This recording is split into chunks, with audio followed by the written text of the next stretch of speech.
Aí a gente entra no isolamento dos corpos pesados. Eu achei isso aqui muito interessante porque é o que a gente já falou lá. Kardec, para quem está vendo, quando eu falo a gente já falou, é porque a gente fica o tempo todo conversando entre nós pelo Telegram, trocando ideias sobre o que a gente vai falar, tá? A gente não chega aqui totalmente despreparado não para vocês, tá? Na verdade a gente não chega despreparado, eu é que estou meio tonto hoje. Isolamento dos corpos pesados. Kardec começa dizendo: o movimento imprimido aos corpos inertes pela vontade é hoje de tal modo conhecido que seria quase pueril relatar fatos do gênero. Ou seja, em outras palavras, ele está falando assim, gente, que mesa pode voar? Que a gente pode fazer mesa levitar e tudo mais, isso aí tá beleza, a gente já entendeu isso aí, não tem problema. Agora, aí ele segue, né? Ele diz que seria até besteira continuar falando sobre isso, né? A gente entra aqui falando sobre como o fenômeno do movimento, o fenômeno do magnetismo já era tão conhecido e tão aceito, né? Eu achei muito importante fazer esse parênteses aqui para ficar registrado como uma estimulação para que as pessoas também busquem mais conhecer sobre isso, porque o magnetismo dentro do espiritismo ou o magnetismo, é uma ciência tão importante e tão pouco conhecida hoje em dia, ficou esquecida no passado, e foi ela, principalmente, que deu uma base tão grande para o espiritismo. A gente é levado a achar, como eu sempre achei, que o espiritismo nasceu num momento meio complicado, no meio do catolicismo, que foi muito difícil, e na verdade é muito o contrário, né? Ele nasceu no meio de um movimento chamado espiritualismo racional, que era um movimento contrário ao materialismo e contrário às crenças dogmáticas religiosas, né?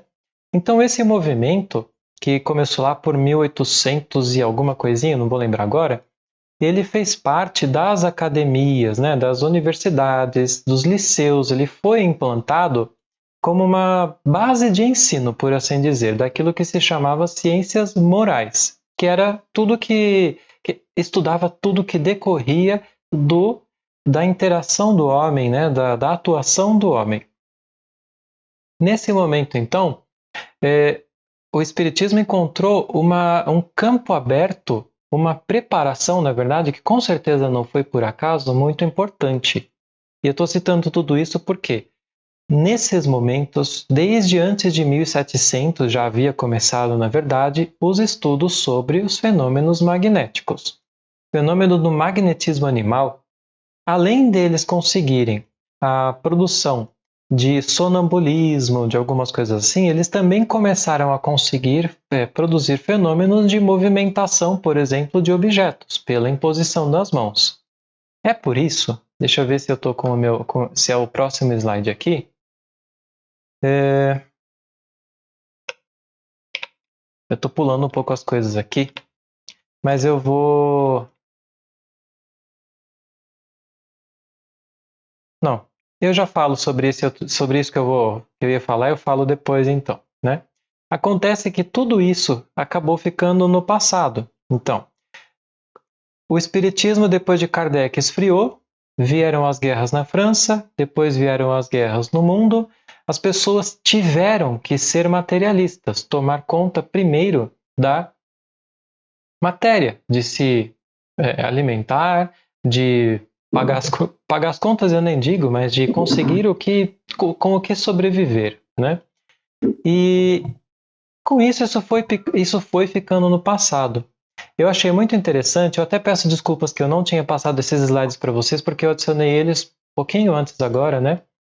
Mas eu achei bastante interessante porque o fenômeno, por exemplo, de sonambulismo, que foi um dos fenômenos mais patentes que demonstravam, né, a lógica do espiritismo, da existência da vida fora do corpo, ele foi totalmente esquecido no tempo. Hoje, se a gente pesquisa no Google por esse termo aqui, né, por exemplo, estudos de sonambulismo, estudo sonambulismo alma, tentando relacionar sobre isso, a gente só encontra conteúdos espíritas e que são de lá do passado. Se a gente pesquisa em inglês, eu não achei nada. O único texto que eu achei menciona que quando eles dizem assim, se você coloca a alma no meio, faz parecer que você está falando de religião, o que é justamente o contrário do que foi conquistado lá no passado, né? Então, eu acho assim uma pena, porque teve tanta produção científica mesmo, tanta coisa de base que ficou lá no passado e que, enfim, a gente precisa recuperar. Alguém quer falar alguma coisa aí?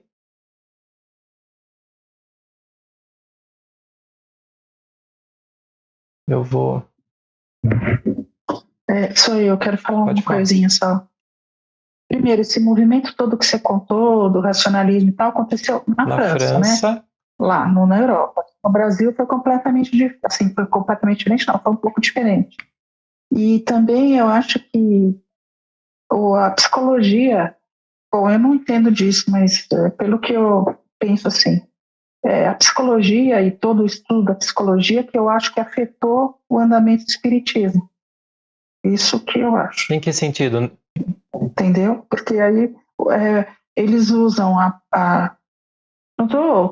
eu acho que eles usam a psicologia usa como extrafísico e o espiritismo usa como um espírito.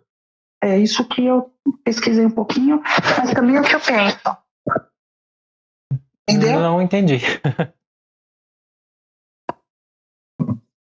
Isso é que eu pesquisei um pouquinho e também é que eu entendo, mas eu não entendo de psicologia, então não posso falar muito sobre isso. Mas eu acho que... Desculpe, a psicologia, tá, é uma ciência totalmente, como toda ciência, aliás, né, é totalmente material. Tá? É evidente que se mistura espiritualidade, se estuda, se põe alguns elementos, se considera alguns elementos espiritualistas, sim. Mas o que tange a parte científica é totalmente material, tá? Então, mas justamente o Kardec queria mostrar que o fenômeno espírita, que o espírito era uma coisa racional, não era uma coisa extrafísica, assim, né? Sobrenatural, né? E a psicologia mostrou o contrário, que as coisas acontecem na cabeça da gente, que o espírito, entendeu? Acho que abafou um pouco o movimento espírita também isso, eu no meu pensar, né? Eu vejo hoje da seguinte forma. Primeiro que para entender ciência, como Kardec falava, em ciência, psicologia experimental, a gente tem que se transportar para a França de 1800 e pouco, para entender o que era isso, porque a gente tinha esse campo das ciências morais e das ciências naturais. Ciências naturais era física, química, biologia, tudo que seria essas ciências físicas, né? E as ciências morais, tudo aquilo que decorre da ação humana. E dentro disso, a psicologia experimental, porque seria justamente o estudo da ação humana em si, né, por assim dizer. Então, essa seria um pouco diferente até da compreensão de psicologia que tem hoje. E o que eu achei muito interessante é porque tiveram vários pensadores, por assim dizer, cientistas, né, antes de Kardec, que começaram a fazer essa conceituação desse corpo, né, de psicologia experimental, de ciência moral, e que colocou... E quando apareceu o Espiritismo, ele foi apenas uma coisinha extra, porque eles já consideravam a alma, nesse movimento, a alma como o ator. O corpo não é só... ou melhor, o indivíduo não é só o resultado de uma química corporal, né, mas sim... Quem responde seria a alma. É a alma que é o princípio de tudo, né? Então o Espiritismo só veio mostrar que, além da alma que eles consideravam, existia o espírito, que seria só o estado da alma em desligamento. Aliás, fora do corpo, né? Diga, Joel.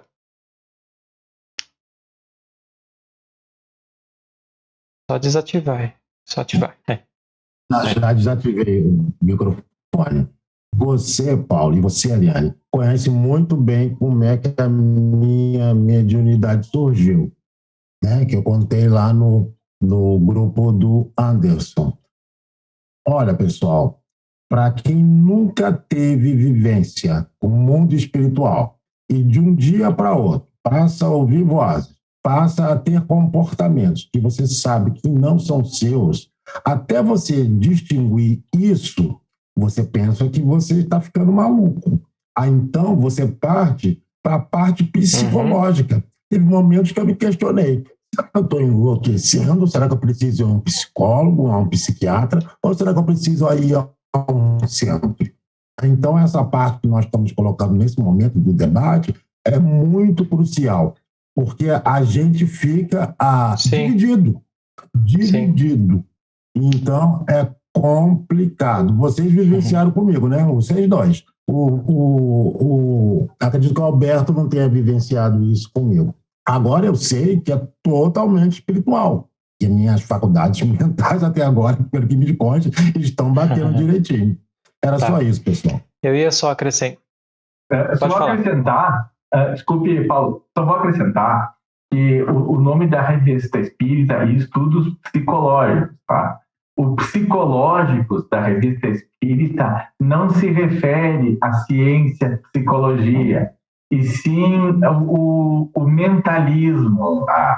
Naquele tempo não existia esse termo mentalismo, e o espiritismo nunca vai adotar, acho que nunca vai adotar esse termo mentalista, né? Mas ele não se referia à psicologia nossa hoje, sim às ideias de pensamento da época, né? Então, não... A própria ciência, psicologia, eu acho que naquele tempo estava muito infante ainda também. Sim. Né? Então... Sim. Legal. Deixa eu passar aqui. Então, esse quadro aqui eu coloquei só a título de curiosidade, porque eu acho muito interessante, né? Porque como a gente está falando sobre fenômenos, né? Será que esse bagulho realmente existe, né? E será que alguém se dedicou a isso, né? E a gente tem essa pequena lista aí que eu tirei lá do site, não vou lembrar agora, mas enfim, depois eu coloco lá no vídeo o comentário, essa pequena lista aí de cientistas que estudaram, né? E que aí sim estudaram de forma física, ciência como a gente entende hoje, né? O William Crookes, por exemplo, foi um dos que estudou alguns médiums, um deles que era o senhor Demer lá, que atuou junto com Kardec por um tempo. Ele fez experiências de imposição de mãos sobre uma balança de precisão, e essa balança ganhava peso numa das conchas de até meio quilo. E ele repetiu essa experiência por várias vezes. Só para a gente ver como teve muita coisa séria por trás, que infelizmente, uma vez mais, ficaram esquecidas no passado. E continuando, aqui que eu ia falar sobre o Kardec, porque cabe aqui. Kardec, ele começa falando, a gente já entende que mesa voa, mas eu acho muito interessante lembrar o primeiro contato de Kardec com o Espiritismo, né? Porque esse senhor Fortier foi um conhecido magnetizador. Ele chegou até Kardec e falou assim, olha Kardec, olha que fenômeno legal, agora a gente descobriu que a gente pode magnetizar uma mesa e fazê-la levitar. Então quando Kardec teve o primeiro contato com o Espiritismo, através do magnetizador Sr. Fortier, ele falou, a gente está conseguindo agora magnetizar a mesa e ela está levitando, né? E Kardec fala para ele assim, em linguagem simples, eu realmente não vejo nisso algo que seja muito contra a razão, porque a gente podia, antes o magnetismo se dava com os sonâmbulos, a gente sabia que podia magnetizar as pessoas, agora a gente está vendo que pelos princípios da ciência, estão me ouvindo, pessoal? A gente pode... Estamos te ouvindo sim, Joel. Pelos princípios da ciência, a gente pode magnetizar uma mesa, um objeto e beleza, né? Agora, depois de um tempo, esse senhor Fortier volta para ele e fala, Kardec, agora, além da gente fazer mesa voar, elas estão andando de um lado para o outro, elas estão respondendo de forma inteligente e eu preciso que você vai ver lá isso aí. E ele fala assim, né? Olha, Até que me provem o contrário, nenhuma mesa pode ter nervos, pode ter cérebro, então isso aí para mim não passa de um conto da carochinha. É interessante porque Kardec passa, acho que mais ou menos 1 ano desse fato, desse segundo contato, né, até realmente se dedicar ao estudo do Espiritismo de uma forma mais aprofundada. E aí ele vai fazer todo um raciocínio que a gente vai ver daqui a pouquinho a respeito de como ele estudou tudo isso. Fica aqui, eu vou deixar também na descrição, essas sugestões de leitura aqui que são bastante interessantes. Os 2 livros do Ernesto Bozano, que eu já li até agora, Fenômenos de Transporte e O Espiritismo e as Manifestações Supranormais, porque ele demonstra aqui a questão de que médiuns poderosos, por assim dizer, médiuns com uma grande capacidade de disponibilização de, vamos chamar de fluidos, de energias, de alguma coisa assim, para a realização de efeitos físicos, podem produzir fenômenos físicos, ou podem permitir que os espíritos produzam fenômenos físicos bastante singulares e grandes até, que aí explicaria muito bem o caso que aconteceu com aquela primeira, a senhora Clairon lá e o fantasma, né?